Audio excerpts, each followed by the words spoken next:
First film we did in 2008 was called Silent Night, Zombie Night, and it's out now. And then everyone's seen that, right? Silent Night, Zombie Night. If you haven't, it's on Hulu for free. There's no excuse to not see it. Anyway, and then the next year we did Breath of Hate. It was made for a private collection. Yeah, the private collection of this guy who was into toe sucking and melon fucking and stuff like that. So. By the way, the toe sucking thing is the most terrifying thing in the movie for me because I hate feet. So. I like how the scene is extended and makes you squirm there for a while. Very much. Well, can you guys talk about kind of the collaborative process in the story? Wes had a lot of scripts, and he basically was like, pick one. We'll do whatever one you like the most. And I liked this one the most, but it was really weird, and it did jump around a lot. And Wes's thing, which has been great for me, was he would write a script and then afterwards, he kind of doesn't give a shit. He's like, do whatever the hell you want. I don't care. Sure, he did make a concession. He wanted to have a more Trent Reznor hate, and yeah. But after I produced a movie called Someone's Knocking at the Door, and that's where I originally met Ezra Buzzington. And as soon as I read the script, and it could be one of the reasons why I did this movie is because I knew he would be a perfect hate. So of course Wes wrote in the whole thing about his ears and stuff like that. So can you talk about the whole casting process? Obviously you just mentioned how Ezra came on board, but people like Jason Mewes and some of the other cast. Yeah, Ezra, like I said, worked with Ezra before, so that was easy to cast.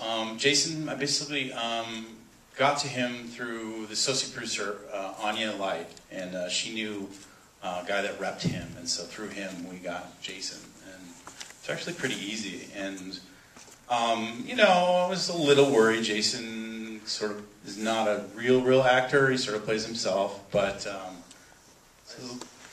Jason to me was serendipitous because when I wrote the script, I was kind of thinking a no-budget, too much talking kind of script, kind of like Kevin Smith old movies. So Jason Mewes coming on was, yeah, I mean, but he really tried really hard, and I think he did a great job. I was really super happy with the results. Unfortunately, he hasn't supported this film very much. Hey, he tweeted about it today, so that's he did? Yes, he did. Yeah. Are you kidding? No, I'm not kidding. I love the guy now. What are you saying? But no, I was really happy. He was really easy to work with, and he's really cool on set, and he really gave it his all. Like, he worked his butt off to do the lines and remember everything. What about some of the music? Because the composer, refresh my memory, I recognize his name. It's his name's Mario Salvucci. And what else has he done? Because mostly my movies. That's probably where I recognize it from. I pretty much, yeah.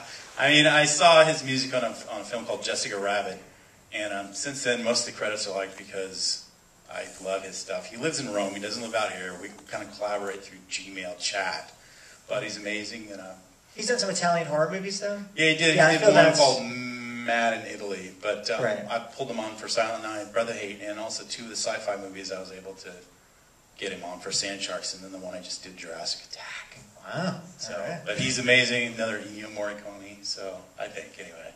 And where did you guys shoot this? Because the house looked pretty sweet. I hope you got to enjoy it. I think we did, yeah. We shot the house in Malibu. Unfortunately, I found out later it's lots of pornos been shot there. All those, Wes's script also was originally set in like a kind of a dark, dank house, or sort of scary. And then, so we were going for that, looking around, but I saw this and I thought, well, this is kind of the opposite of what the script said, but it's also really kind of freaky in its own way, very wide, austere, and open. Yeah, location hunting wasn't easy. It wasn't cheap, so we had to find a deal, and then we rewrote it to fit what we found. I thought it worked better this way. Just, you know, see every movie, it's all a scary little house, and now this is kind of this creepy castle, but creepy in a totally different way, you know. So, right. Yeah. And how long was the shoot? The shoot was 14 days. Okay, so that's not a lot of time, but no. So in that 2-week schedule, what was one of the most complicated things to pull off?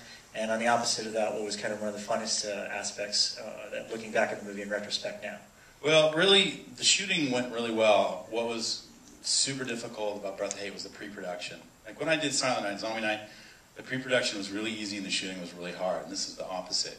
I had so many problems. We were going to hire a different actress for Love.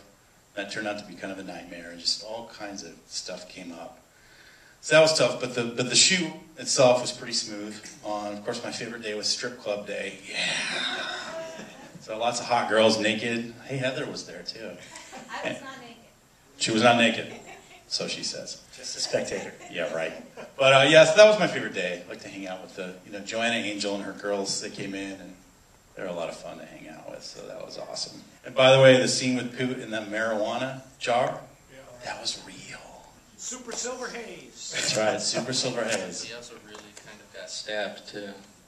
That's true. He asked that the knife that stabbed him was not as retractable as it should have been, so he got hurt.